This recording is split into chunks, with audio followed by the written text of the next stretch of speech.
अस्सलाम वालेकुम नाज़रीन। उम्मीद करता हूँ आप सब ठीक होंगे और आज का जो व्लॉग है उसका आगाज़ करते हैं और आपको कुछ ऐसी चीज़ें बताते हैं जो यूट्यूबरों ने अभी तक आपको नहीं बताई होंगी। और मैं आपसे एक और गुजारिश करूँगा कि चैनल को सब्सक्राइब लाज़मी करें और वीडियो को भी लाइक शेयर लाज़मी कर लें, ताकि हमें जो है इससे हौसला अफजाई भी मिलती है और हमें ये भी मालूमात मिलती है कि भाई आप जो है हमारी वीडियो को कितना एतमाद से देखते हैं और कितना आपको हमारे ट्रस्ट है कि हम आपको वो चीज़ें बता रहे होते हैं और वो चीज़ें रियल चीज़ें जो है आपको बताते हैं जो आपको यूट्यूबर नहीं बताते, क्योंकि अगर वो चीज़ें यूट्यूबर बताएंगे तो फिर उनके डॉलर जो है कम हो जाते हैं।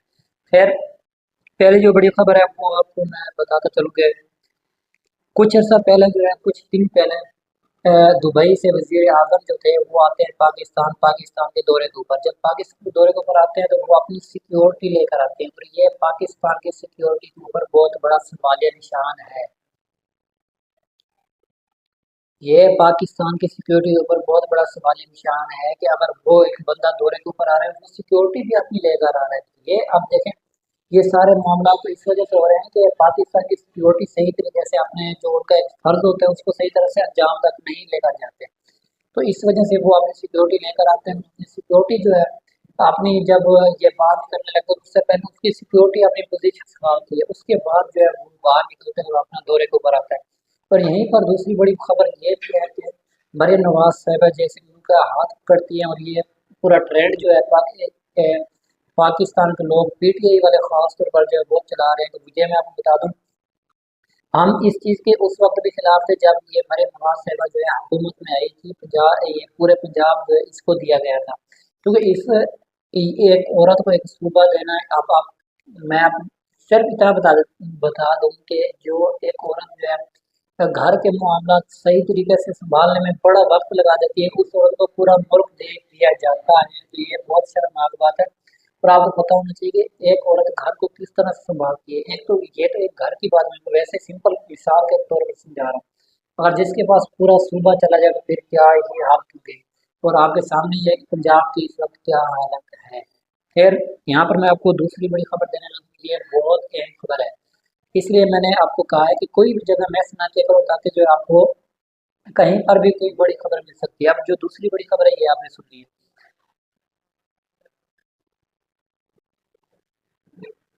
दूसरी बड़ी खबर ये है कि नॉर्थ कोरिया के अंदर एक कानून पास कर दिया गया और काश, या फिर हम ये भी कह सकते हैं कि अल्लाह ताला जो है हमारे लिए आसानी करे और ये कानून हमारे पाकिस्तान में भी नाफिज हो जाए।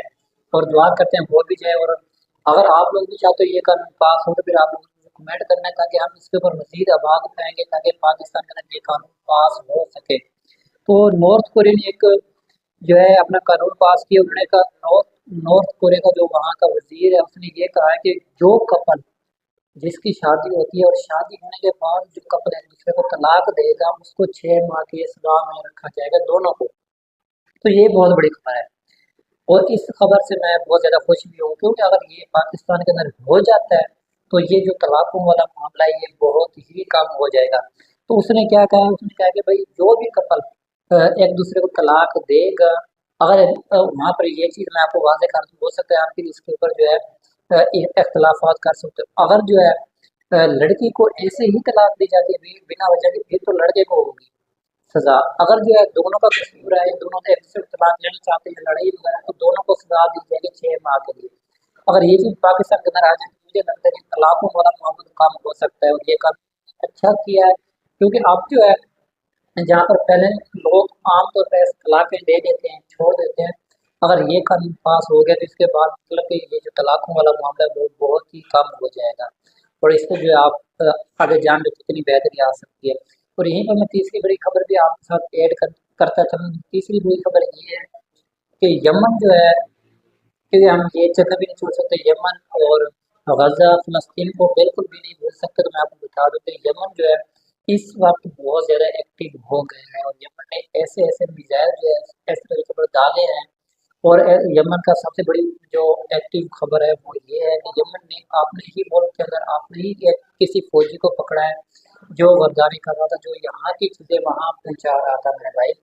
मतलब यहाँ की खबरें जो है, क्योंकि यमन को शक हुआ कि भी हमारी हर चीज़ की जो है ना खबर बाहर तक जा रही है, तो यमन ने जो है फिर आपने ही अफसर जो जैसे भी उनके तो उन्होंने जो है अंदर खुफिया, हर तरह के, हर पुलिस के पास भी ये खुफिया लोग होते हैं, और अगर पुलिस के पास खुफिया होते हैं तो फिर आप सोचो कि फौज के पास भी खुफिया ऐसे लोग होंगे जिनका हमें पता, हमारे साथ बंदा खड़ा हो ना, हमें नहीं पता कि वो फौज का बंदा है या नहीं है। तो ये एजेंसियां बनाई जाती हैं। तो वहां पर जो है यमन के अंदर ऐसी ही एक एजेंसी थी जिसने अंदर जो है फौज के ही कमांडो था जिसको गिरफ्तार किया, और जिसके बाद जो ये मामला हुए कि भाई वो बंदा जो है यहाँ की हर चीज लीक कर रहा था, ये चीजें जो है वो अ, आपको क्या बताऊँ, इसराइल के लिए नहीं, बरतानिया के लिए, वो बंदा बरतानिया के लिए जासूसी करके बरतानिया को सारी मालूमात दे रहा था, और वो पकड़ा गया।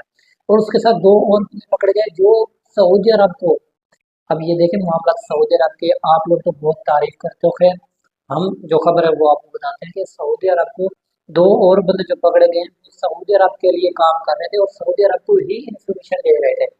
ये बहुत बड़ी खबर है, और ये जो है यमन की बहुत बड़ी कामयाबी भी थी जिसको हम तस्लीम हमें करना होगा।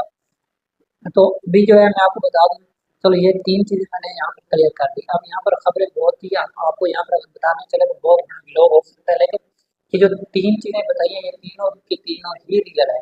और आने वाले वक्त में हम जो है आपके साथ प्रूफ के साथ बात करने वाले हैं, ताकि आपको और भी ट्रस्ट है हमारे ऊपर, और भी आपको यकीन हो कि हम आपको जो खबर देते हैं वो रियल, क्योंकि अभी जो है हम आपको प्रूफ इसलिए नहीं दिखा सकते क्योंकि हमारा चैनल छोटा सा है, और इसको डिलीट करते हुए यूट्यूब को 1 मिनट भी नहीं लगेगा।